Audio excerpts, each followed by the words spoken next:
신약성경 히브리서 11장 3절 말씀입니다. 신약성경 364쪽에 있습니다. 3절 말씀을 함께 나눌 것인데 우리 1절부터 3절까지 함께 읽겠습니다. 믿음은 바라는 것들의 실상이요 보이지 않는 것들의 증거니 선진들이 이로써 증거를 얻었느니라. 믿음으로 모든 세계가 하나님의 말씀으로 지어진 줄을 우리가 아나니 보이는 것은 나타난 것으로 말미암아 된 것이 아니니라. 아멘. 보이는 세계와 보이지 않는 세계라는 제목으로 설교하려고 합니다. 우리가 지금 믿음에 대해서 살펴보고 있는데 오늘 말씀은 우리가 이 세상을 살되 사실은 이렇게 두 세계를 살고 있고 또 우리가 어떻게 두 세계를 넘나들면서 살아가고 있는가를 깨우쳐 주시는 말씀입니다. 설교의 제목이 보이는 세계, 보이지 않는 세계 이렇게 말씀을 이렇게 설교의 제목을 정하니까 보통 영적인 세계를 우리가 보이지 않는 세계라고 합니다. 그렇죠? 그리고 이렇게 물리법칙이 통용되는 이 물질계가 있습니다. 그러면 보이는 이 물질계와 보이지 않는 영적인 세계를 구분할 때도 보이는 세계, 보이지 않는 세계 이렇게 이야기를 합니다. 그런데 보이는 세계, 이런 물질계인 보이는 세계도 사실은 보이는 곳이 있고 보이지 않는 곳이 있죠. 우리의 몸속을 들여다볼 수 없지 않습니까? 근데 사실 그것을 드러내면 볼 수는 있지만 보이지 않는 게 있죠. 또 사실은 저 하늘 끝에 사람이 지금 이렇게 우주선을 보내고 심지어는 이런 허블이나 이런 망원 아주 멀리까지 볼 수 있는 이런 과학 망원경을 가지고 정말 우리들이 상상도 할 수 없는 저 우주 너머에 있는 것까지 들여다봅니다만 그래도 볼 수 없는 게 있죠. 그래서 지금 오늘 설교 제목에서 보이는 세계와 보이지 않는 세계라고 하는 것은 비가시적인 세계를 말하는 것이 아니라 가시적인 세계 안에서 보이는 세계와 보이지 않는 세계에 대해서 말씀하려고 하는 것입니다. 여러분 보십시오. 지금 현재 우리가 있는 이 자리, 이 시간은 보이는 세계죠. 보이죠. 보이는 세계에서 보고 있죠. 하지만 여러분 여기 앞으로 2시간 이후에 이 공간에 펼쳐질 어떤 장면과 사건들을 우리는 볼 수가 없죠. 하지만 거기도 가시적인 세계인 거죠. 또 여러분 각자가 살아왔던 지나간 과거에 있었던 그런 사건들, 그것은 볼 수 있는 세계였습니다만 이제는 더 이상 볼 수가 없게 되었죠. 그러니까 물질계라 하더라도 사실은 보이는 세계가 있고 보이지 않는 세계가 있어요. 그래서 보이는 세계라고 하는 것은 사실은 현재, 시간은 현재고 그리고 장소는 이곳입니다. 이곳. 그리고 우리들이 감각할 수 있는 한계 안에서 우리는 보죠. 지금 지구 반대편에 있는 세상이 가시적인 세계죠. 거기도 사람이 살고 있고 거기도 집이 있고 있습니다. 그런데요, 지금 우리에게는 보이지 않지 않습니까? 그러니까 보통 보이는 세계, 보이지 않는 세계였을 때는 영적인 세계와 물질 세계만을 가지고 보통 우리가 생각을 하는데 지금 믿음에 대해서 말씀하는 이 장면에서 보이는 세계와 보이지 않는 세계라고 하는 것은 바로 믿음으로 보이지 않는 영적인 세계가 아니라 보이지 않는 물질 세계를 우리가 믿음으로 바라보고 간다는 사실을 말씀드리려고 하는 것입니다. 3절의 시작에 믿음으로 모든 세계가 하나님의 말씀으로 지어진 줄을 우리가 아나니, 여기서 이제 보통 이 본문을 해석을 할 때 많이 실수하는 부분이 이제 하나님의 말씀으로 지어졌다. 그러니까 이것을 창조와 연결시킵니다. 하나님이 창조하신 것을 우리가 믿는 거다. 이런 의미로 이해를 하는 거죠. 그것은 본문의 뜻과 완전히 다른 것입니다. 여기서 뒤에서 설명하겠습니다만 지어진 줄 안다. 이것은 창조하고는 전혀 상관이 없는 그런 말입니다. 근데 우리말로 그렇게 번역이 되었고, 그래서 이제 창조와 연결시키면 또 말이 되거든요. 이게 이제 오해되고 있는 부분입니다. 이제 먼저 하나씩 살펴보면, 이제 3절의 시작은 우리가 믿음으로 이렇게 됐습니다. 믿음으로 우리가 알고 있다. 이렇게 됐어요. 안다. 믿음으로 우리가 안다. 원문의 시작은 그렇게 되어 있습니다. 믿음이 그러니까 굉장히 강조되어 있어요. 믿음으로 안다. 믿음으로. 그러면 믿음으로 안다는 게 무슨 말일까? 믿음으로 안다. 여러분들이 아는 것은 두 가지 종류의 알미 있습니다. 하나는 여러분의 경험을 통해서, 그러니까 여러분의 감각기관으로, 여러분이 감각과 경험으로 아는 것이 있죠. 여러분의 감각과 경험으로 아는 지식이 있고요. 또 하나는 믿음으로 아는 지식이 있는데, 지금 여기에서 말씀하는 것은 뭐다? 믿음으로 아는 지식이다. 이렇게 말씀을 하는 거예요. 그러니까 경험되고 여러분이 감각하에서 알게 되는 지식이 있고, 여러분이 경험한 적도 없고, 여러분이 보거나 듣거나 또 여러분이 알지 못하는 그런 것도 알 수 있는 게 있어요. 그 여러분 중에서 천사를 만난 분이 계신가요? 제가 알기로는 없는 걸로 알아요. 네? 귀신을 봤을지 몰라도 천사 본 분은 내가 없는 걸로 알아요. 근데 여러분들은 천사를 믿잖아요. 이제 그 누가 이제 왜 믿냐 이렇게 이제 물어봤을 때 여러분 난감해하는 이유가 뭐냐면, 아는 것은 꼭 감각되고 경험된 것이라야 한다라고 하는 생각을 가지고 있기 때문이에요.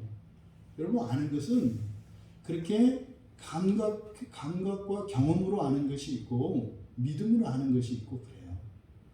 그 대표적인 게 뭐라고 했어요? 여러분의 부모님을 믿는 거예요. 여러분의 부모가 부모라고 생각하는 거. 자기 부모님이 자기 친부모라고 하는 거, 여러분 전혀 그 기억 없어요. 그 암만 체면 걸어도 그 몰라요. 그거는 그냥 아는 거죠. 그냥 아는 거죠. 네, 물론 이것이 이제 후천적으로 나에 대한 태도를 보고 이렇게 이제 이럴 것이다 추정하겠습니다만, 그거하고 또 다릅니다. 왜냐하면요, 진짜 무슨 세상에 그 악질 같은 그 부모 밑에서 자랐는데도 그 효자가 나오거든요, 거기서. 그럼 그 효자는 그 부모가 그렇게 못되게 굴었기 때문에, 이거는 부모가 아니고서는 나한테 이런 일을 할 수가 없어. 이렇게 나한테 못되게 하는 걸 보니까 뭐가 믿는 게 있으니까 이러겠지. 친부모니까 이러겠지. 이렇게 생각을 할까요? 말도 안 되는 얘기죠. 근데 실제로 우리가 그냥 정확한 지식이 있지도 않고 그런 경험도 없고 어떤 판단의 이유가 없음에도 불구하고 그냥 아는 게 있어요. 이거 보통 직감이라고 하죠. 이 사람은 좋은 사람 같다. 이 사람은 친구 같다. 이제 그랬다 물론 이제 된통 당하기는 하는데, 어쨌든 그렇게 아는, 그러니까 믿음으로 아는 지식이 있다 이 말이죠. 그럼 여기서 지금 말씀하려고 하는 것은 우리가 아는 것, 우리가 아는 세계죠. 우리가 아는 것, 이것은 무엇으로 지금 여기서 아는 것을 말한다? 믿음으로. 믿음으로 아는 것. 믿음으로 안다. 그럼 여러분 여기서 알다라고 하는 말에 노에오라는 말이 있었어요. 노에오. 이 누스의 동사형이죠. 노에오, 알다. 그러니까 여기서 그냥 안다는 것은 일반적으로 알다 그럴 때 헬라어는 기노스코라는 말이에요. 기노스코가 우리가 안다는 거예요. 여러분이 지금 기억하고 있는 거, 먹어보고 맛보고 들었고 보았고 이렇게 경험되어서 여러분이 알고 있는 그것을 기노스코라고 합니다. 그럼 여기서 기노스코라고 하지 않고 노에오라고 했으니까 이것은 그냥 우리가 경험적으로 아는 그것이 아니라 이렇게 영적으로 아는 거예요. 그러니까 영성계, 누스, 그리고 마음의 껍질 할 때 프렘, 이걸 전부 영성으로 지금 우리가 이해하고 있어요. 여기서 그러니까 노에오라고 하는 것은 이렇게 경험이 돼서 감각이 돼서 아는 게 아니라 그냥 믿음으로 아는 믿음으로 아는 요때에 노에오라고 한다. 그래서 이 노에오라는 말이요, 그렇게 성경에 많이 사용되지 않아요. 그런데 굉장히 중요한 말이죠. 이것은 우리의 본성의 변화와 관련되어 있기 때문입니다. 신약 성경에 이 알다라고 하는 곳에 노에오라는 말을 쓴 경우가 14번에 불과해요. 그런데 누가복음에는 단 한 번도 이게 쓰이지 않아요. 이 단어가, 이 노에오라고 하는 단어가 누가복음에는 단 한 번도 쓰이지 않아요. 그리고 이제 마태복음, 마가복음, 요한복음에 이제 사용이 되는데, 뭐 마태복음에 4번, 그리고 마가복음에 3번, 그리고 요한복음에 1번, 그리고 나머지는 이제 뭐 로마서, 에베소서, 디모데전서 여기 이제 사용이 되는데요.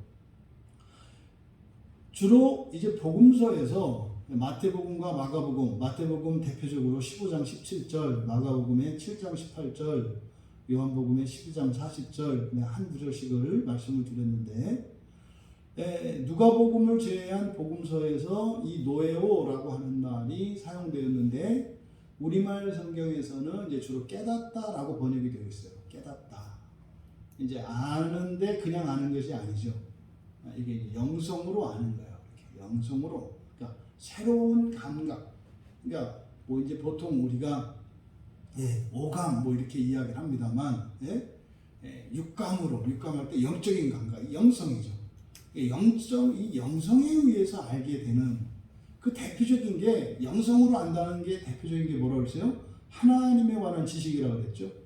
그러니까 여러분들이 어떤 일상을 살아가실 때 이게 어떤 행동을 하거나 어떤 생각을 하거나 어떤 말을 했을 때, 그래서 하나님이 이렇게 느끼시겠다.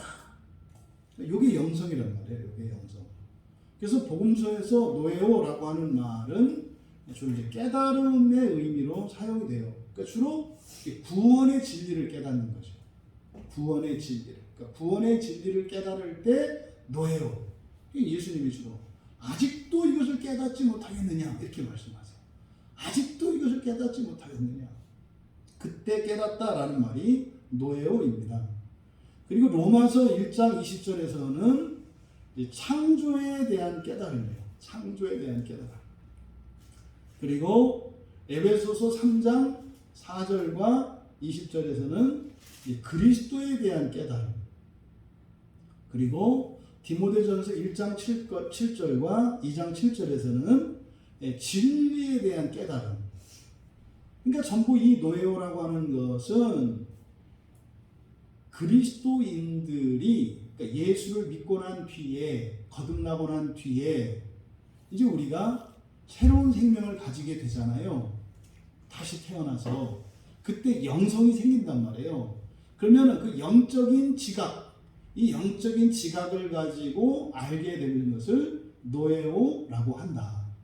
그러니까 이 노에오라고 하는 것은, 영적으로 지각하게 되는 그것은 무엇으로 지각하게 되는 거다? 믿음으로. 기노스코는 우리의 이성을 가지고 아는 거예요. 기노스코는 우리의 감각과 이성적 추론에 의해서 아는 게 기노스코예요. 노에오라고 하는 것은 이런 영적인 지각력을 가지고 알게 되는 게 노에오입니다. 그래서 이 두 가지가 함께 우리에게 이해가 돼야 돼요. 그럼 그리스도인들은 기노스코, 다시 말해 감각과 이성에 의해서 아는 것은 없고 그냥 다 영적인 지각으로만 아느냐? 그렇지는 않아요. 잘못 생각하는 사람들은 이제 그쪽으로 추구하는 사람들이 있어요. 그러니까 이 사람들은 도대체 성경을 보지도 않고 공부도 안 해요. 그리고 그냥 이렇게 뭐 깨우쳐 주시옵소서, 깨우쳐 주. 그러니까 뭐 온갖 막 귀신들이 막 달라듣죠. 내가 알려줄게, 내가 알려줄게, 내가 알려줄게. 막 뭐 달려드는 거 아니에요. 여러분, 우리가 온전히 그리스도를 닮아간다고 하는 것은 참 하나님이시며 참 사람이신 예수 그리스도를 닮아간다는 것을 여러분들이 잊으시면 안 돼요. 그러니까 그리스도를 닮아간다 할 때는 두 가지 측면이 있는 거예요. 온전한 사람으로서도 우리의 모범은 예수 그리스도이세요. 사람으로서의 모범도. 또 하나님으로서의 모범도 예수 그리스도이세요. 그럼 그리스도인은요, 그러니까 이런 성인 군자가 되는, 온전한 사람이 되는 그것뿐만 아니라 동시에 뭐예요? 하나님 되는 것도 동시에 일어나는 게 그리스도인이라고요. 그러니까 세상에 있는 모든 종교와 학문에서 다다르고자 하는 목표와 기독교에서 제시하는 그 목표가 다른 것은 세상의 모든 것은 그냥 사람 되는 겁니다. 사람 되는 것. 근데 기독교에서 우리에게 목표로 제시되는 것은 예수 그리스도이신데, 예수 그리스도라고 하는 것은 뭐예요? 참 하나님이시면서 참 사람이라고요. 그러니까 그분이 우리의 유일한 모범이세요. 그러니까 여러분들도 온전한 사람이 되는 것과 온전한 하나님 되는 것이 동시에 일어나는 일이지 어느 것 하나도 포기되는 것은 아니다. 그러니까 이것이 잘못돼서 어떤 사람들은 그저 이렇게 탈속적으로 이 세상과는 이렇게 담을 쌓고 거리를 들고 살아가려고 하는, 그래서 어떤 신비를 추구하려고 하는, 근데 그 자체가 이미 잘못됐죠. 신비의 핵심은 여러분이 하나님 되는 거거든요. 예수 그리스도가 하나님이시며 사람이신 것이 신비의 절정이에요. 그러면 그리스도에 대한 신비의 절정은 여러분에게 어떤 의미가 있어요? 여러분이 그렇게 되는 거예요. 여러분이 그렇게 되는 거예요. 그리고 여기서 간과해서는 안 되는 것은 사람으로서도 온전해지는 것이다. 그러면요, 기노스코와 또 이 노에오가 동시에 공존하는 거예요. 근데 지금 여기서는 무엇에 대해서 얘기하려고 하는 거다? 노에오에 대해서 얘기하려고 하는 거다. 이 노에오에 대해서. 근데 이거는요, 그냥 아는 사람만 아는 얘기예요. 아는 사람만 아는 얘기. 모르는 사람은 절대로 알 수가 없어요. 근데 여기서 안다는 것은 뭐예요? 그 개인의 능력이나 자질이나 이런 것이 아니라 하나님께서 주신 은혜 안에 있는 거죠. 그냥 알아요. 왜 아냐고요? 몰라요. 그냥 알아요. 이게 노예의 특징이에요. 왜 아냐고요? 그러니까 성경을 볼 때마다 이렇게 계속 느껴지는 게 뭐냐면 어떻게 아는지 모르겠어요. 근데 그냥 알아요. 그게 노예예요. 그렇다면 이 노예어를 사용한 것, 이것은 의도적인 거죠. 기노스코가 아니라 노예어를 사용한 것은. 그러면 주로 이제 어떻다? 성경에서는 이제 깨달음과 이제 깨달았다라고 하는 의미로 의미를 가지고 있다. 이 단어가. 그러면 뭐 이제 참고적으로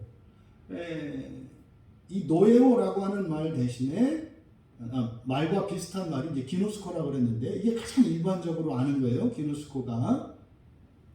그런데 이제 누가복음에는 이 노예어가 없다 그랬잖아요. 근데 누가복음의 핵심이 하나님 나라라고 했지 않습니까?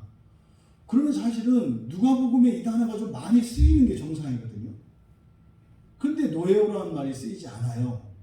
그래서 이제 들어가 보니까 대신 누가는요, 이 노예오라는 말을 사용하는 대신에 기노스코 앞에다가 에피라는 말을 붙여서 에피 기노스코라는 말을 써요.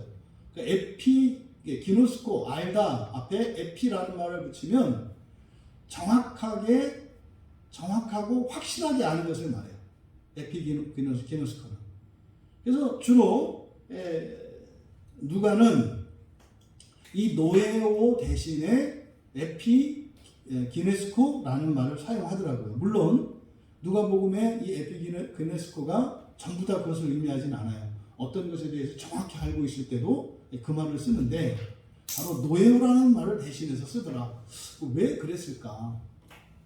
굳이 이해한다면 마태, 마가, 요한복음은 하나님 나라, 다시 말해 이 땅에 임하는 그 하나님 나라에 대한 계시가 정확하게 나타나 있지는 않아요. 그래서 그 하나님 나라에 대한 그 하나님 나라에 대해서 아는 지식은 이 노예오, 믿음으로 알 수 있는 지식이에요. 그런데 누가는 이 땅에 임하는 하나님 나라에 대해서 얘기를 하기 때문에 누가에게 하나님 나라는 어떤 나라예요? 경험되는 나라예요. 경험되는 나라. 그래서 누가는 노예오라는 말을 쓰지 않고 이 기노스코 앞에 에피라는 말을 붙여서 사용을 했더라. 그러니까 이게 이해가 되는 거예요. 하나님 나라를 직접 이렇게 서술하는 사람과 이 땅에 임할 하나님 나라에 대해서 이야기하는 것 사이의 그 차이를 이 노예오와 에피게네스코라고 하는 말을 가지고 우리가 알 수 있겠더라. 공부하는 사람들은 이런 게 이제 뭐 박사 논문 이런 거 하면 참 좋은 거예요. 이런 걸 가지고 이제 이렇게 막 이렇게 부풀려서 이제 막 여러저러 성경 구절을 찾으면 혹시 뭐 주변에 신학생이 있거나 그러면 이런 거를 이제 주제로 잡아서 논문 쓰면 이건 왜 한 번도 이거 쓰지도 않은 논문이고 잘 알려지지도 않은 거니까 항상 단순히 하지 않은 거를 내가 먼저 하면 그게 최고 박사가 되는 거예요. 박사 다른 거 아닙니다. 다른 사람들 안 한 거를 내가 하면 박사가 되는 거예요. 1등이니까. 여러분 주변에 신학생이 있으면 이거 알려주면 좋아요. 그 다음에 또 하나, 이 알다라고 하는 단어가 또 하나 있는데, 노미조라는 말이 있어요. 노미조. 이게 노모스 법이잖아요. 노미조, 그러니까 법과 관련되어 있는 건데, 이 노미조라는 말은, 이제 누가복음 2장 44절에 뭐 이제 사용이 되는데, 뭐 너희가 아는 바와 같이, 여기서 이제 이 노미조라고 하는 말은요, 어떤 법이나 이제 관습을 따라서 아는 거예요. 그런 거 있잖아요. 뭐 이렇게 우리 흔히 말하는 상식이라는 거 있죠. 상식. 뭐 이럴 땐 이렇게 하는 거고 저럴 땐 저럴 때 하는 거고. 뭐 이게 이제 상식이잖아요. 일반적으로 아는 그것이 이제 노미조라는 말인데 이 노미조는 그러니까요. 그러니까 어떤 기준이 다른 사람은 전혀 다르게 알고 있죠. 어떤 사람은 이거를 해도 된다고 알고 있는 사람이 있어요. 뭐 대표적인 술이죠. 그리스도인들. 아니 뭐 교회에서도 그러잖아요. 술을 마시면 안 된다라고 아는 사람이 있고 교회 안에 술을 마셔도 된다는 사람들이 있죠. 그럼 술을 마셔도 된다는 사람들은 그냥 술을 마시겠죠. 그 탓에 그 사람들이 뭐 주정뱅이거나 뭐 그러겠어요. 뭐 어쩌다 한두 잔 뭐 마시고 그런 거 아니겠어요? 그냥 마시는 거죠. 근데 어떤 사람은 마시면 안 된다고 알고 있어요. 그 사람은 그냥 뭐 침만 꼭꼭 살낌질을 몰라도 절대로 먹지는 못하죠. 왜냐하면 먹으면 안 된다고 그랬으니까. 이게 이제 바울 시대 초대교회 때 보면은 그 우상의 제물과 관련해서 그런 일이 있었다고요. 어떤 사람들은 우상에게 드려진 제물, 고기죠, 고기. 뭐 딴 거 아니에요. 우상의 제물이라는 게 그냥 고기입니다. 당시에 고기라고 하는 것은 항상 생명을 죽이는 일이기 때문에 먼저 신께 드리고 그리고 나서 그걸 고기를 먹을 수가 있었다고요. 그러니까 모든 고기는 다 그 우상에게 드려진 제물이거든요.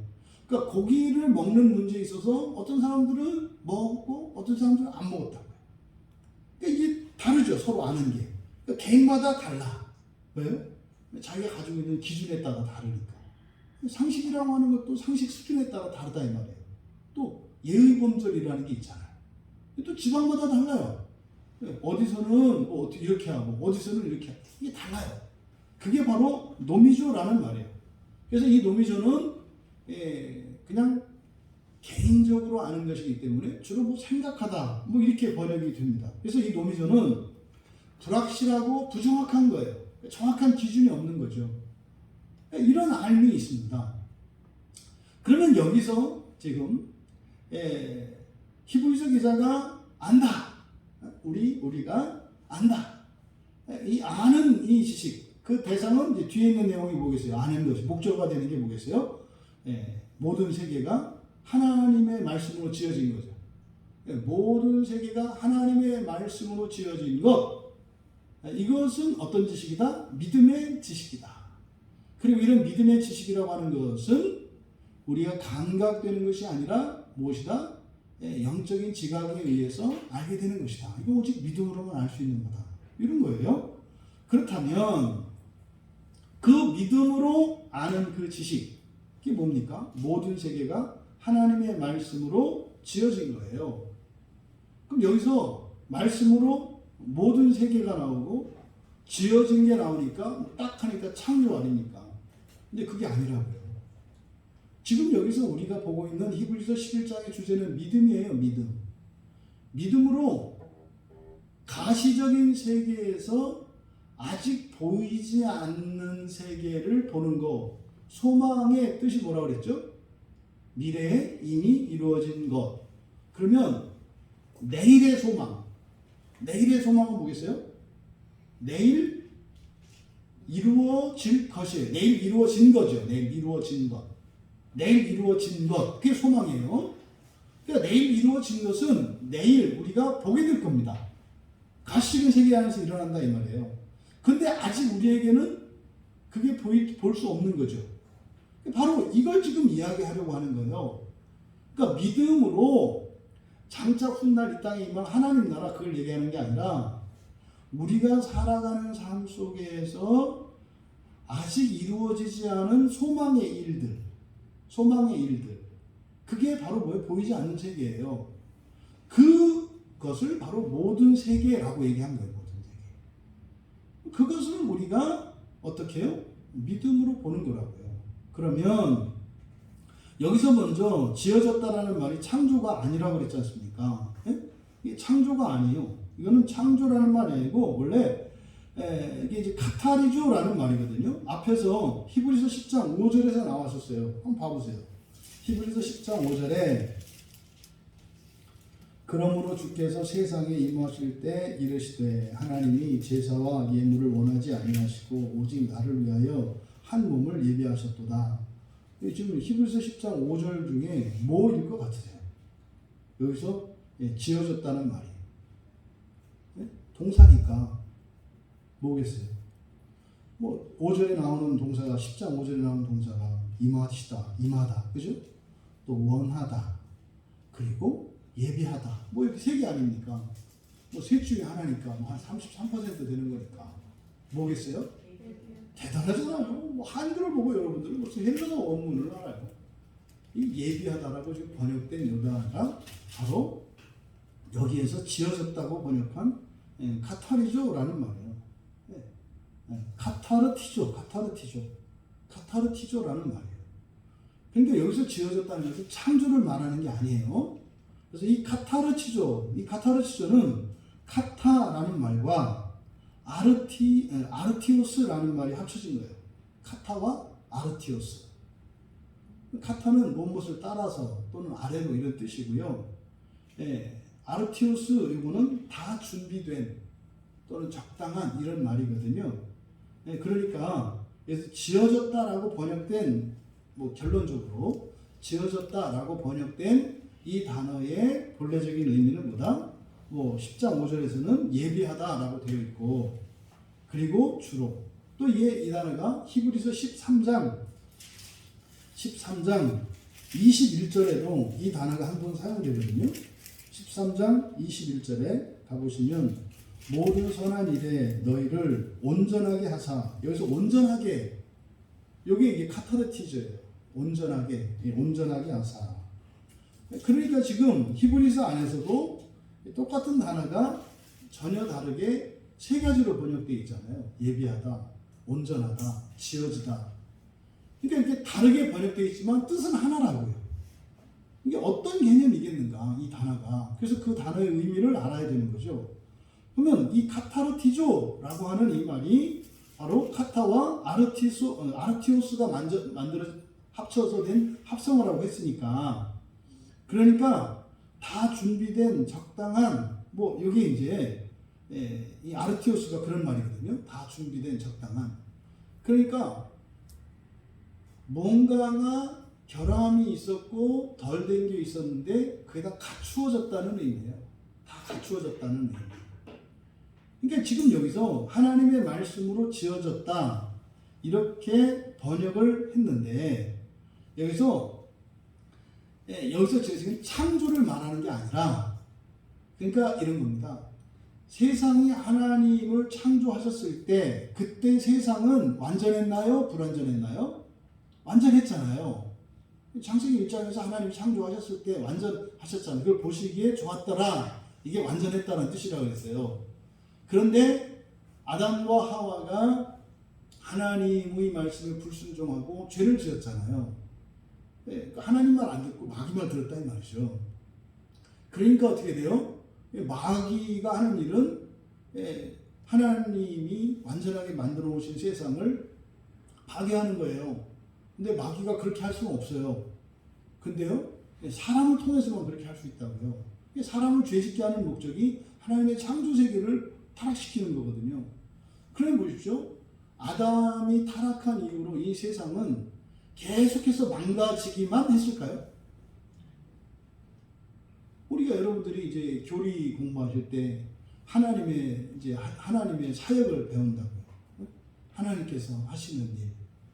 그게 이제 먼저 세상을 창조하시기 전에 작정하시는 거, 계획하는 거. 그 다음에 계획한 대로 세상을 만드시는 행위. 이게 창조라고 하죠.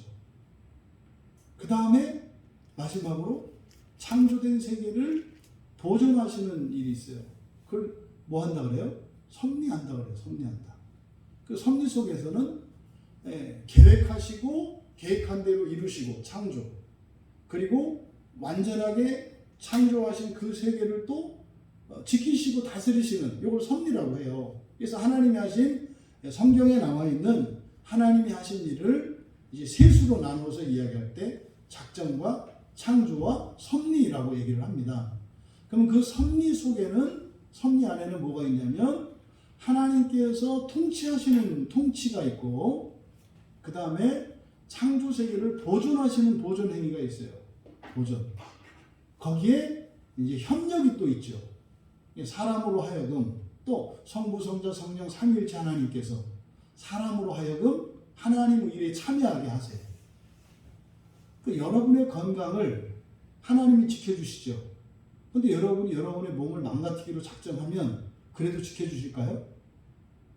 네, 그래도 지켜주시는 건 있지만 사실은 그렇게 해서는 하나님이 다 지켜주지 않으세요. 여러분의 인생도 마찬가지예요. 여러분도 여러분의 인생을 그냥 막 살기로 작정을 하면 그래도 하나님이 섭리하시니까 나를 보존해 주실 거야. 네, 보존해 주시죠. 보존해 주시죠. 어떻게? 병들고 망가지고 망한 채로 보존해 주세요. 그렇게 착각하시면 안 돼요. 그러니까 이 협력이라고 하는 이것은 사실은 우리로 하여금 예수님을 닮게 닮아갈 수 있도록 우리가 실수할 수 있는 기회를 주신 거죠. 사실은. 그때 실수했을 때조차 하나님이 오셔서 우리를 온전케 하시거든요. 이게 보존이에요, 보존. 그러니까 지금 여기서 지어졌다라고 번역된 이 카타르티조라고 하는 이 말이 가지고 있는 의미는 그런 거예요. 우리가 망가뜨려 놓으면 하나님이 어떻게 하세요? 최소한 수선을 해주세요. 이렇게. 그 대표적으로 우리가 죄를 졌어요. 그래서 우리가 회개를 했어요. 그럼 지금 회개를 했어요. 그러면 어떻게 된다 했어요? 과거가 바뀐다 그랬죠. 이게 바로 카타르티조예요. 그러니까 과거에 내가 아니야. 왜? 지금 회개했으니까. 그러면 과거에 내가 했던 일을 하나님이 바꾸세요. 그래서 과거에 내가 했던 잘못조차도 내가 현재 회개하면 그렇게 하지 않은 것처럼 바꾸세요. 이게 보이지 않는 세계예요. 여러분들이 살아왔던 과거가 있고 여러분이 오늘 회개하고 변화되었을 때 하나님께서 새로 만드시는 우리의 과거가 있다고요. 이게 보이지 않는 세계예요. 또 하나, 미래도 마찬가지죠. 내가 지금 이 모습 이대로 지금 이런 생각과 기준을 가지고 이 정도의 열심과 이 정도의 힘을 가지고 계속 살아. 그런 거 점쟁이도 알아요. 그거 점치는 거예요. 그럼 당신은 이렇게 될 겁니다. 그렇게 되려면 어떤 일이 전제되어 있어요? 내가 이대로 사는 게 전제되어 있어요. 그러니까 점쟁이 말을 잘 들어야 점쟁이 말대로 돼요. 이 점쟁이가 예측한 미래라고 하는 것은 내가 조금도 안 바뀌고 그대로 있을 때 일어나는 일이라니까요. 이거는 예측이 가능해요. 왜? 과거에 살아왔던 인생의 여정을 쭉 보면 예측이 가능한다. 그러니까 여러분들 누구 재단 딱 정죄하시잖아요. 누가 어떤 일을 딱 하면 그럴 줄 알았어. 뭐 이게 이제 점쟁이요. 그럴 줄 알았어. 뭐 이런 거지, 이런 거. 그게 뭐예요? 가시적인 세계지만 아직 오지 않았던 미래지 않습니까? 근데 그것도 어떻게 해요? 오늘 우리가 바뀌면 바뀐다 이 말이에요. 이것을 뭐라고 한다? 카타르티조라고 한다. 카타르티조. 그러니까 이 카타르티조라고 하는 것은 하나님이 세상을 창조하시기 전에 사람이 죄를 지을 수 있는 가능성이 있어요. 왜요? 에덴 동산에다가 하지 말라는 걸 두셨으니까 할 수도 있다 이 말이에요. 네.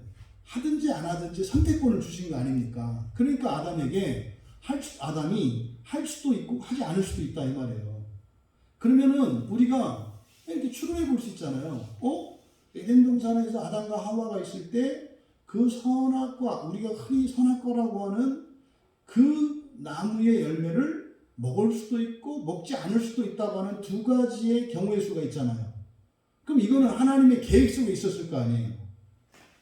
그러면 하나님이 계획하셨을 때는 따먹지 않았을 때 하나님이 계획한 게 있으셨겠고, 따먹었을 때 거기에 대책이 있었을 거 아니에요.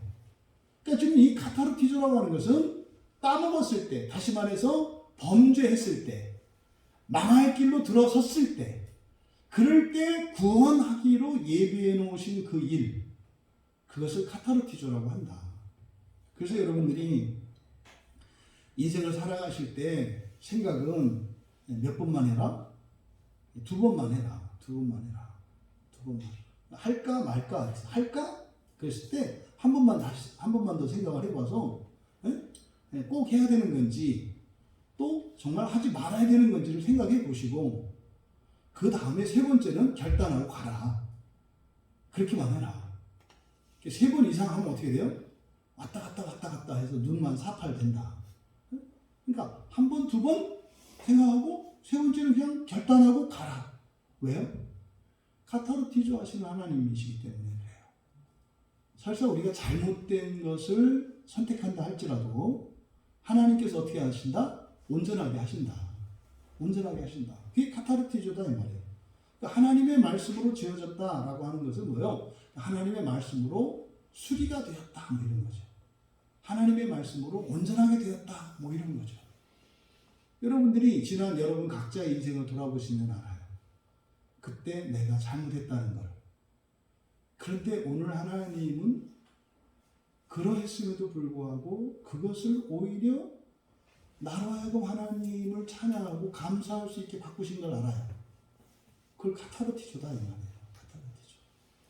그래서 여러분들이 믿음 안에서 하나님의 말씀을 의지하고 살아갈 때 여러분들은 항상 옳은 판단을 내릴 수는 없어요. 아직은. 최선을 다해도 잘못된 판단을 내릴 수밖에 없고, 그게 바른 길이라고 믿고 가도 잘못된 길일 수도 있어요. 왜? 나 혼자 그냥 살아가는 세상이 아니라 우리가 이렇게 유기적으로 연결되어서 한 몸을 이루어서 살기 때문에 빨리 달려야 할 때가 있고 늦게 달려야 할 때가 있고 가만히 앉아 있어야 할 때가 있어요. 그건 나 혼자에 달린 게 아니에요. 그럼 여러분의 오늘 하루의 삶은요, 지금 현재 이 지상을 살고 있는 모든 사람들의 삶과 유기적으로 연결되어 있어요. 이거는 뭐 우리가 이렇게 생각할 수 없는 일입니다만 그게 실존적으로 그렇다 이 말이에요. 그래서 여러분들이 더 했더라면 좋았을 게 있고 덜 했더라면 좋았을 수 있어요. 근데 그걸 우리가 어떻게 알아요? 어차피 우리는 실수할 수밖에 없고 모를 수밖에 없어요. 그러니까 어떻게 하나?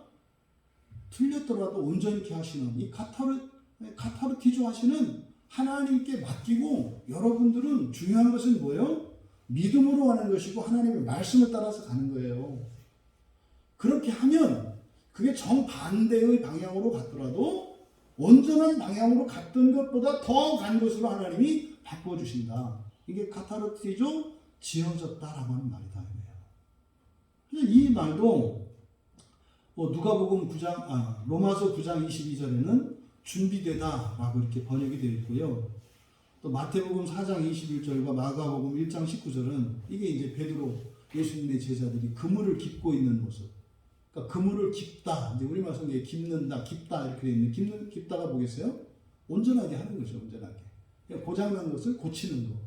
이게 카타르티조다 이 말이에요. 그러니까 여기서 말하는 지어진 것은 맨 처음 창조하신 걸 말하는 게 아니라 창조된 이후에, 창조하신 이후에 망가진 것을 온전하게 하신 것을 의미하는 거예요.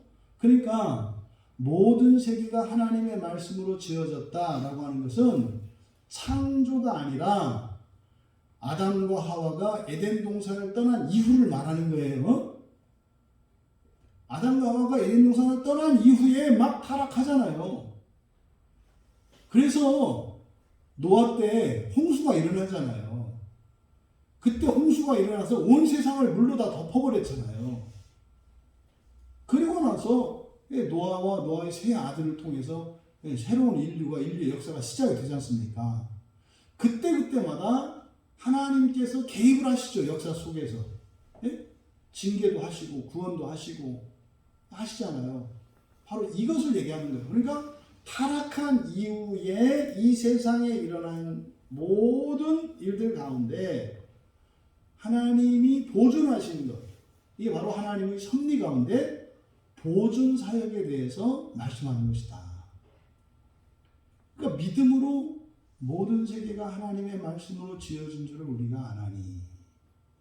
여러분들이 인류의 역사, 또 우리 교회의 역사, 또 여러분 집안의 역사, 또 여러분 개인의 역사를 되돌아보았을 때 하나님의 말씀으로 온전케 하시는 일이 있었어요. 그것을 어떻게 한다? 믿음으로 한다. 여러분들이 시험에 들어갔다가 정신 반짝 차리고 되돌아보면 이해가 돼요. 아, 그게 그런 거였구나. 아, 그게 그런 거였구나. 그런데 내가 죄 가운데 있을 때조차도 하나님께서 나를 계속 지켜주고 계셨구나. 그리고 정말 내가 망가지되 최소한만 망가지도록 하나님께서 끊임없이 하늘의 천사들을 보내셔서 내 인생에 개입하셔서 귀신들이 더 이상은 나를 괴롭히지 못하도록 내 인생을 망가뜨리지 못하도록 억제하시는 하나님의 은혜가 있었구나. 이거를 믿음으로 알게 된다. 그래서 사람들의 이야기를 쭉 들어보면 정작 본인은 그것을 모른다 할지라도 그럼 이제 목회자들은 그걸 들으면 알죠. 아, 그때 하나님이 이런 은혜가 있었구나. 그건 이제 나는 알지. 나도. 그분의 인생 가운데 함께 하셔서 일하셨던 그 하나님이 이제 저는 아는 거죠. 그런 겁니다. 여러분도 마찬가지예요. 여러분도 여러분의 개인의 인생사, 여러분의 집안의 인생사, 또 우리는 한국의 역사, 동양의 역사, 세계의 역사 속에는 이렇게 하나님께서 그렇게 온전케 하신 것을 안다고요. 우리나라가 6.25 때 전쟁이 나가지고 완전히 공산화될 뻔했다는 거 아닙니까? 지금 만약에 여기가 지금 공산화됐다면 우리도 지금 빨간띠 두르고 위대하신 수령이신 김일성 수령님과 뭐 이러고 있을 거 아니에요. 사도신조 주기도문을 외우는 게 아니라 김일성 신조를 외우고 그 난리를 칠 거 아니에요. 성경을 보는 게 아니라 김일성의 어록을 보고 그거 외우고 그거 가지고 제가 이렇게 설교할 거 아니에요. 그런데 그 낙동강 전설에서 그 어린 학도병들을 통해서 하나님께서 그 어마어마한 중공군과 북한 그 괴뢰군들이 겁을 먹고 더 이상 못 오게 마치 그 너머에 무슨 비장의 무기라도 있느냐 그냥 확 밀어버렸으면 부산까지 싹 끝내가지고 완전히 적화통을 시켰을 텐데 알 수 없는 힘에 의해서 그 마지막 전선을 넘지 못했던 그 일이 뛰어난 어떤 그 장군의 어떤 용병술에 의한 것도 아니고 목숨을 아끼지 않고 뭐 탱크로 달려드는 그 학도병들의 용기에 의한 것도 아니고 그때 학도병들 총도 못 쐈어요.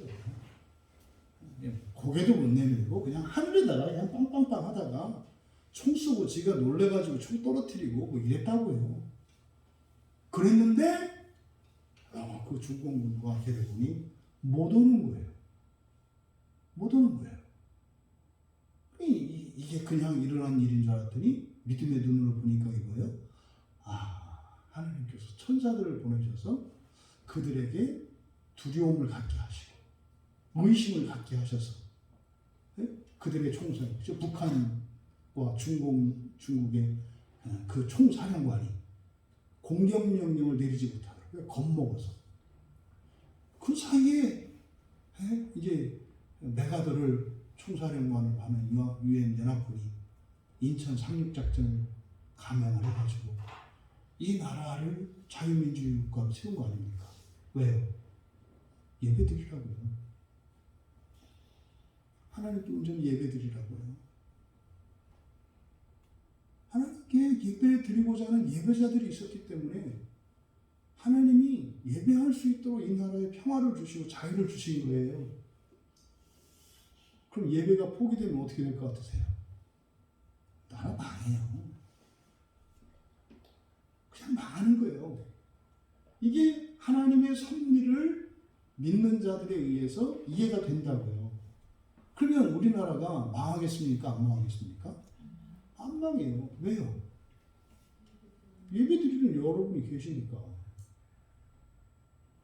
세상을 망가뜨리는 누구 때문에 벌 주시기보다 예배하고자 하는 여러분 때문에 하나님께서 이 나라의 안전과 평화를 지켜주신다니까요. 그러니까 예배하는 사람이 있으면 이 나라는 안전한 거예요.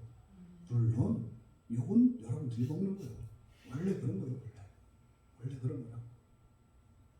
돈도 버는 놈이 따로 있고 쓰는 놈 따로 있듯이 누구는 죽으라고 버리면 누구는 죽으라고 쓰고 그러는 거예요. 근데 여러분들 그거잖아요. 그냥 예배만 드릴 수 있으면 돼요. 이런 거잖아요. 예배 드릴 수 있도록 이 나라에 자유와 평화를 주니까 그걸 가지고 막 죄를 짓고 이렇게 하잖아요. 이런 것들이 이런 것이 바로 믿음으로 그게 깨달아지는 거죠. 여러분도 아시기 바랍니다. 믿음으로 그걸 하실 수 있기를 바랍니다. 그러면 또 믿음으로 안다 그랬어요. 근데 이 모든 세계가 지어진 줄 온전하게 되는 거죠. 온전하게 되는 것이 무엇으로 온전하게 돼요? 하나님의 말씀으로 온전하게 된대요. 하나님의 말씀으로. 이때 말씀은 로고스가 아니라 레마입니다. 레마. 레마와 로고스 무엇이 다르라고 그랬어요? 레마라고 하는 것은 구체적인 명령이에요. 구체적인 말씀. 그러니까 명령이나 지시죠. 그러니까 성경 전체를 하나님의 말씀이다 할 때는 로고스라고 해요. 그렇죠? 로고스라고 해요. 근데 어떻게 해요? 부모를 공경해라. 요거는 뭐라 그래요? 그것은 레마라고 한다. 구체적인 명령들, 흔히 말해서 우리가 율법이라고 하는 이것을 레마라고 해요. 레마. 또 하나님의 약속의 말씀, 이런 것들을 레마라고 합니다. 그러니까 이 세상이 이렇게 온전케 되는데 무엇으로 온전케 된다? 하나님의 말씀으로 온전케 된다. 그러니까요, 그 말씀을 알아야 돼요. 그럼 보십시오. 우리의 기도도 결국은 어떤 행위입니까? 온전케 하는 일이라고 볼 수 있죠. 왜? 지금 내 인생에 어떤 문제가 생겼어요. 이게 지금 문제 있는 거. 이게 지금 잘못된 거 아닙니까? 그래서 온전하기 위해서 우리가 기도하잖아요. 그래서 기도는 어떻게 해요? 말씀으로 해야 된다. 말씀과 함께 해야 된다. 이게 바로 뭐예요? 하나님의 약속의 말씀이에요. 약속의 말씀. 그냥 뱉다 대고 주세요. 이거는 이방인들이 하는 기도죠. 그냥 쥐고 흔드는 기도라 이 말이에요. 그러니까 여러분들이 위해서 기도할 때 어떻게 해요? 약속을 가지고 하죠. 하나님 병든 자를 고치시게 하시고 귀신들을 쫓아내실 수 있는 권능을 주신다고 했잖아요. 예수님이 하신 것보다 더한 권세를 주신다면서요. 약속의 말씀을 붙들고 기도하는 거죠. 바로 그 말씀으로 온전케 하신다 이 말이에요. 이것을 여러분들이 잘 기억하셔야 돼요. 그러니까 자칫 사람들이 우리들의 열심과 정성을 가지고 마치 무엇을 하는 것처럼 얼마나 오랫동안 얼마나 많이 그게 아니라 하나님의 말씀을 믿는 믿음이에요. 레마의 말씀을 믿는 믿음으로 할 때 이렇게 되는 거지. 아니 아무런 믿음이 없는데 그 말씀에 대한 믿음이 없는데 되겠어요? 무슨 말이에요? 안 될 거라고 생각하면서 하나님한테 해달라고 할 때는 이미 안 돼요. 그러니까 안 해주시면 어떡하지? 하면서 아니 그래도 일단 해보자. 그거는 그냥 여러분의 속을 모르는 사람한테 할 일이지 여러분의 생각을 다 하시는 주님께 할 일은 아니다 이 말이에요. 마치 이제 점쟁이 시험하려고 이놈의 점쟁이가 잠을 잘 치나 못 치나 한번 알아맞혀보자 뭐 이러고 이제 오는 거죠. 점쟁이도 알아요 그런 거. 그런 불순한 태도. 어디 이것이 누구를 시험하려고 와가지고 네가 이렇게 해가지고 죽으려고 작정했구나. 무당도 또 그러는데 하나님의 우주가 되겠어요. 하나님의 모든 약속의 말씀을 믿음으로 기도하신다면 반드시 됩니다. 왜요?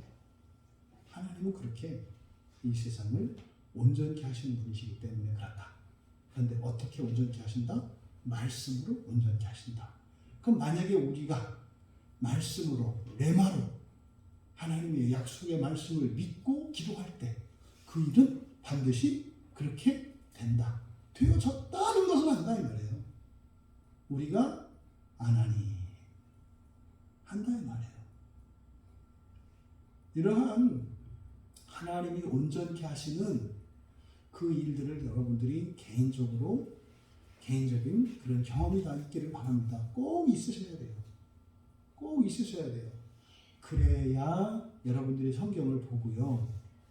그래야 설교를 들어도 하나씩 붙잡아서 여러분의 것으로 삼지 그게 하나도 남는 게 없는데 여러분 머릿속에다가 암만 넣어봐야 체중만 많이 나갑니다. 아무 도움도 안 돼요. 여러분들이 경험이 있을 때 이게 진짜라는 것을 아실 때 그럴 때 여러분이 설교를 들을 때도 귀를 쫑긋 세우고 뭐 하나 건지려고 이렇게 마음을 쓰고 여기 이거다 싶으시면 딱 잡아가지고 그걸 붙들고 기도하는 거 아니에요. 그러면요 온전케 하신다. 이게 지금 지어준 줄이라는 게 뭐예요? 온전케 하신다. 그걸 어떻게 한다? 반드시 알게 된다. 이게 현재형이에요. 여러분들 이 약속의 말씀이 확 와닿을 때가 있어요. 성경 요절하면 확 와닿을 때가 있다고. 그럼 거기서 끝내지 마시고 그걸 붙들고 어떻게 돼요? 기도하셔야 됩니다. 그럼 하나님이 아무 소리 못해요. 아야 소리 못해요. 야, 이거 믿고 이렇게 오니까 많이 와는데 알았어요. 이렇게 되는 거죠. 이러한 실질적인 하나님의 온전케 하시는 그 구원의 일들이 여러분들에게 경험되기를 바랍니다. 그리고 그다음에 이제 모든 세계가 이렇게 되어 있어요. 모든 세계가 온전케 되었다. 모든 세계가 온전케 되었다. 이렇게 되는 건데 여기서 모든 세계는 보통 세계는 뭡니까? 코스모스잖아요. 코스모스가 세상이거든요. 세상, 세계 이게 이제 코스모스인데 여기에서는 아이온이라는 말을 썼어요. 투스 아이오나스. 그래서 아이온이에요. 아이온. 이 아이온이라고 하는 말이 성경에서 가장 일반적으로 사용되는 것은 영원이에요. 영원. 세세토록 할 때 세세 또는 영원이에요. 영원. 이게 아이온이에요. 근데 이 아이온이라는 단어를 우리말 성경에서는 이렇게 세상으로도 번역을 해놨어요. 근데 이게 시대라는 또 시대라고도 세대라고도 번역이 되어 있어요. 세대 또는 세상 또는 세세 아니면 영원. 여러분 보통 영생할 때 바로 이 아이온의 형용사로 쓰인다고요. 영원한 생명. 그래서 이 아이온이 가지고 있는 본래적인 의미는 그냥 영원이에요. 영원. 근데 그것을 이제 여러 개념으로 이렇게 바꿔놨는데 여기서도 이 세계할 때는 그러니까 앞서 말씀드렸잖아요. 이건 창조 얘기가 아닙니다. 그랬잖아요. 그렇죠? 창조할 때는 코스모스가 있어야 되는 거고요. 예? 또 창조했다 그러면 지어졌다 그러면 크리스티스라고 하는 창조라는 단어가 있어요. 그게 있어야 되는데 그게 전혀 아니다. 그러면 여기서도 세계라고 하는 것보다는 뭐라고 하는 게 좋겠어요? 그냥 시대라고 하는 게 좋겠어요. 시대.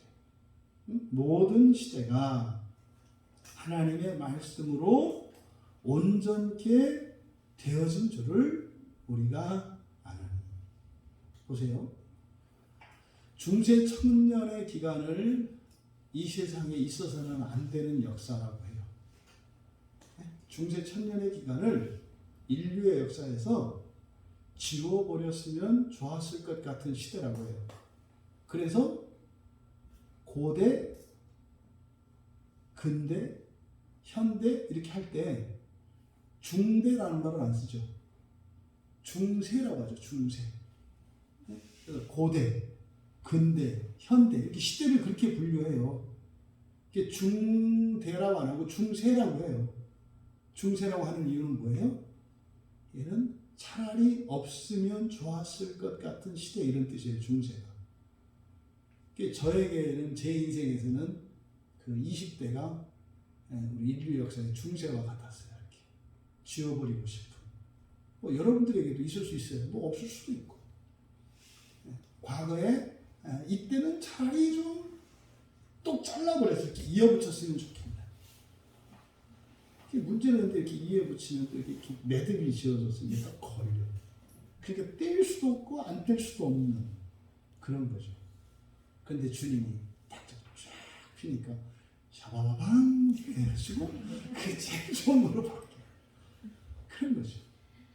그 중세라는 의미가 그런 의미예요. 중세가 끼어있는 시대. 우리에게도 그런 게 있어요. 근데요, 하나님께서 그걸 바꾸신다고요. 그래서 여기서 모든 세계가 아니라 그냥 모든 시대, 모든 시대 또는 뭐 세대, 그 시대라고 하는 게 좋을 것 같아요. 모든 시대, 모든 시대가 온전하게 되어진 줄을 우리가 안다. 근데 그 암흑기와 같은 중세 때도 아니 예수를 믿는다고 마녀라고 해서 불에 태워 죽이니, 오늘날로 말하면 교회 가서 예배 드린다고 욕하는 거 정말 비슷해요. 여러분들은 그런 거 이렇게 들어가서 찾아보고 이러실 필요 없어요. 봐야 여러분 심령이 상해요. 그리고 악한 그 영향력들이 들어오기 때문에 그런 게 들어오면 또 여러분 안에 있는 죄성을 막 자각해가지고 우라통 터지게 만들고 그렇게 해서 죄짓게 하니까 여러분들은 알 필요가 없어요. 지금 시대가 그런 시대예요. 지금 세상에서 교회 나가서 예배 드리는 사람들을 중세 때 거의 마녀 취급을 해요. 좋은 것이 아니에요. 예배 드리는 자 이렇게 딱 붙이고 다니는 거예요. 예배 드리는 자. 그래가지고 뭐 예배 드리고도 얘기 못 한다는 거 아닙니까? 지난주 일요일날 교회 갔던 사람 이렇게 한다는 거 아니에요. 저요 하는 순간 어떻게 돼요? 이 주홍 글씨가 딱 새겨져 있는 거죠. 지금 똑같은 상황이에요. 똑같은 상황. 그런데 놀라운 것은 그 가운데 그런 신앙의 박해와 이런 핍박 속에서 그 신앙을 지켜낸 순수한 우리의 신앙의 선배들이 우리의 신앙의 계대를 쭉 이어왔다는 거 아닙니까? 근데 그래서 우리는 그 사람들이 몇몇 사람들이 뛰어난 위인이라고 막 높였습니다만 그게 아닌 거죠. 하나님께서 그들을 지켜주신 거였죠. 그 사람들을 지켜주셨던 거죠. 그러니까 우리 개인사에도 그렇게 우리가 정말 하나님으로부터 물러서 있던 그때조차도 하나님께서 우리와 함께 하시며 떠나지 않으시고 지켜주시고 온전케 하시는 그 일이 계속되고 있었어요. 참 저에게 경험된 하나님은 아무런 기력도 없는 꼬부랑 할머니가 된 인자한 어머니 같은 하나님이셨다고. 제가 하나님을 버리고 정말 하나님을 원망하고 그렇게 세상을 친구 삼아 살아가는 그때 제가 가는 모든 곳에 그런 꼬부랑 할머니 같이 허리 굽은 그 할머니가 항상 웃는 모습으로 항상 기뻐하시면서 나를 졸졸 따라다니셨다는 거. 그 할머니의 지팡이를 뺏어서 집어 던지면 그걸 찾아서 짚고 또 계속해서 항상 나를 따라다니셨던 것 같은 그 하나님으로 저에게는 경험이 됐어요. 지금도 그렇죠. 지금도. 그러니까 여러분 인생에도 여러분이 어떠한 상황 속에서도 최악의 상황에서조차 하나님께서는 여러분들을 온전케 하신다는 것을 기억하시기 바랍니다. 이거를 지금 히브리서 기자가 그런 거예요. 믿음으로 우리가 안다. 믿음으로 안다. 하나님이 세상을 완전하게 창조하셨지만 바꿔 말하면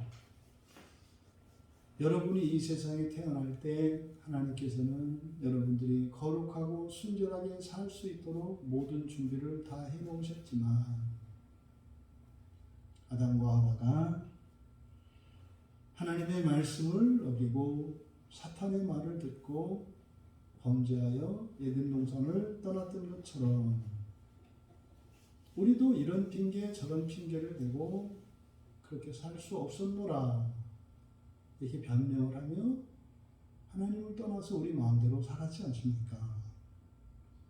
그래서 우리 인생은 망가지기 시작했고 돌이킬 수 없을 것 같이 되었을 때 그때조차도 하나님은 그냥 내버려 두시는 것이 아니라 언제나 함께 하셔서 우리를 바로 잡아주셨다는 사실.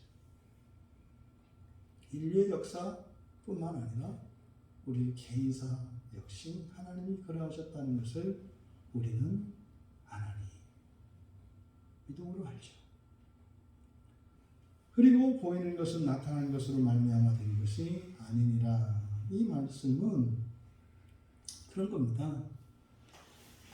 가시적인 것들로부터 나오지 않은 이미 되어진 보이는 것들을 위하여 이렇게 한 것이다. 그러니까 말이 좀 어려워요. 여기서 설명하고자 하는 말은 뭐냐면 소망이라는 게 뭡니까? 아직 이루어지지 않은 일이죠.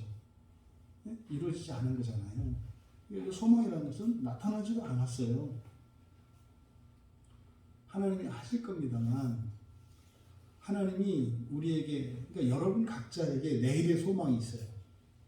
내일의 소망이라는 것은 뭐냐면 여러분의 최대치예요. 여러분 각자의 믿음이 있고 여러분 각자의 최선이 있고 다 다르잖아요. 그러면 여러분의 최대치의 삶을 산다면 여러분들이 할 수 있는 최대한의 그 삶을 산다면 이루어 주신 미래가 있어요. 이렇게 그 소망이. 근데 이게 정해지지 않은 이유는 뭐예요? 우리가 힘을 빼는 거에 따라서 또 이게 달라지니까. 그렇죠? 그래서 운명론적이진 않다 이 말이에요. 하지만 정해진 건 있어요. 여러분이 오늘과 내일 사이를 아주 거룩하고 믿음으로 순결하게 산다 하더라도 절대로 아직 이루어지지 않을 일, 내일 아침에 여러분이 부활할 사람은 아직 없어요. 예수님 오실 때 일어난다 이 말이에요.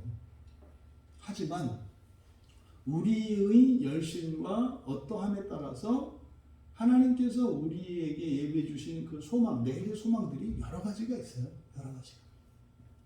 그건 여러분들이 선택하는 거죠. 그러니까 나타날 것이라는 의미에 있어서는 그게 가시적인 세계예요. 왜? 이 세상에서 일어날 거니까. 그렇죠? 근데 그 소망이라고 하는 것은 지금까지 한 번도 이루어진 적이 없는 거죠. 현재까지는. 왜? 미래에 일어날 거니까. 그 얘기를 나타난 것으로 말미암아 된 것이 아니다 이렇게 얘기를 한 거예요. 그러니까 뭡니까? 소망은 지금까지 여러분들이 경험해 본 적이 없는 것이다 이런 뜻이에요. 소망은 한 번도 여러분이 살아보지 못했어요. 오늘 여러분의 소망은 과거의 소망이었죠. 그렇죠? 근데 오늘 성취된 그 소망은 여러분에게 뭐예요? 보이는 것이죠. 보이는 것. 그러니까 여러분이 지금 오늘 여러분들이 살고 있는 오늘의 삶, 이것은 보이는 것이에요. 근데 이게 어제에서는 나타나지 않은 거였다 이 말이에요. 왜? 한 번도 살아보지 않은 거거든요. 요 얘기를 지금 하시는 거예요. 그러니까 소망과 믿음의 관계를 이야기를 하는 겁니다. 그리고 우리의 현재의 삶. 보이는 것은 가시적인 것들로부터 나오지 않은 거다. 그러니까 이거는 뭐예요?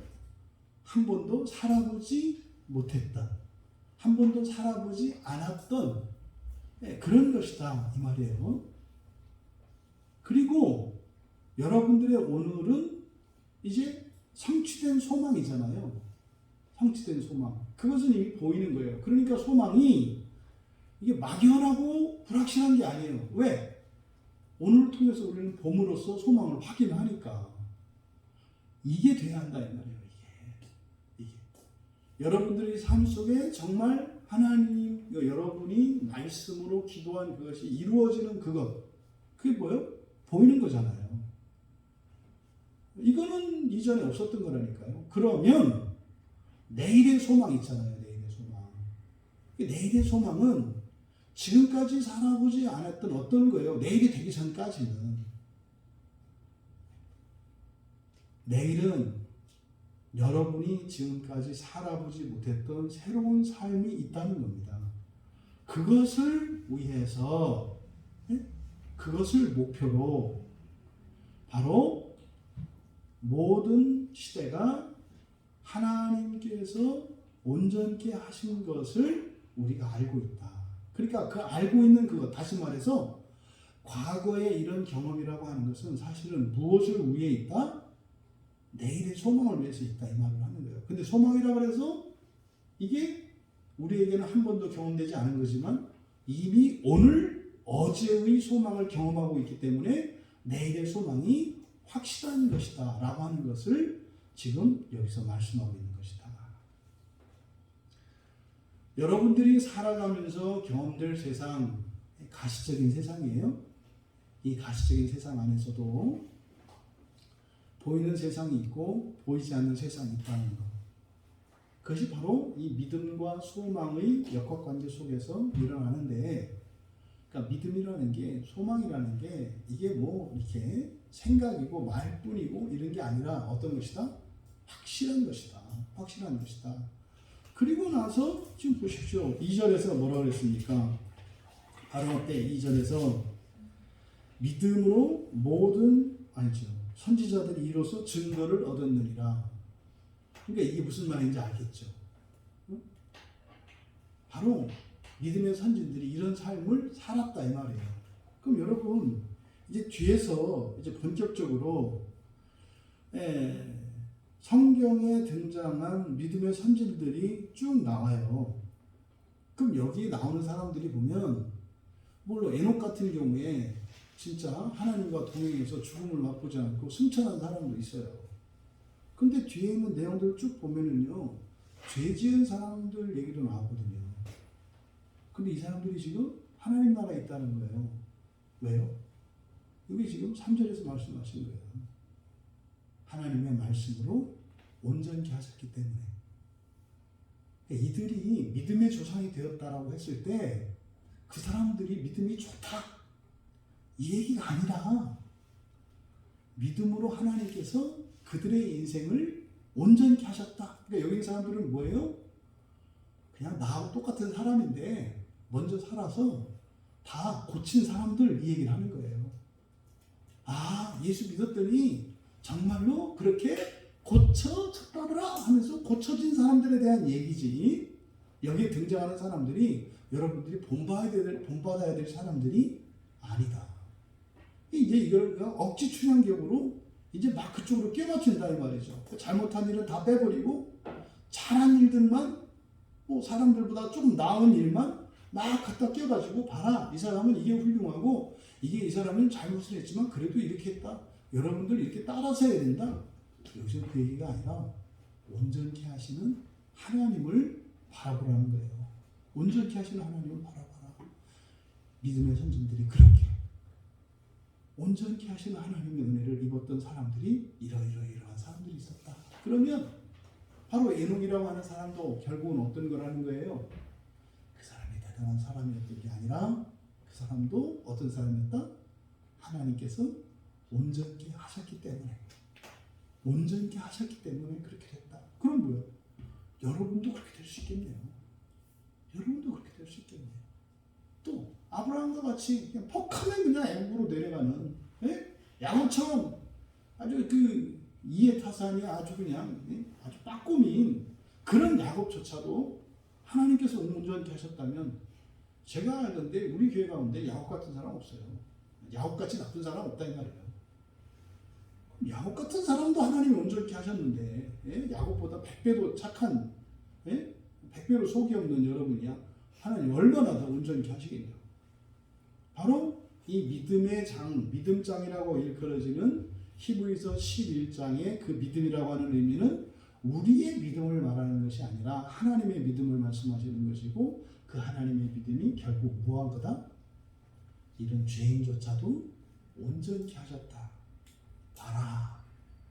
역사 속에 이러한 자들도 하나님이 온전케 하셨다. 그것으로 여러분들이 하루하루 그리고 내일을 어떻게 살아가야 할 것인가를 우리에게 구체적으로 적용해 주시는 것이다. 말씀을 맺겠습니다. 여러분, 모든 시대가 하나님의 말씀으로 온전케 되어진 것을 우리는 압니다. 내일은 믿음으로 압니다. 그렇다면 오늘까지도 하나님께서 여러분을 온전케 하셨고 내일도 하나님께서 여러분을 온전케 하실 것입니다. 하지만 그러함에도 불구하고 여러분들은 주님 오시는 그 날의 첫째 부활에, 다시 말해서 재림하시는 그날에 온전케 되기를 소망하시면서 사셔야 돼요. 여러분들이 버티고 버텨도 온전케 하실 거예요. 마지막 종말 때라도 온전케 하실 것이에요. 반드시 그렇게 하실 것이에요. 그것에 대해서는 어느 누구도 마귀도 그것을 방해할 수가 없어요. 하지만 오늘이 어제의 소망의 실현인 것처럼 장차 주님이 오시는 그 날에 그 소망이 성취되기를 바랍니다.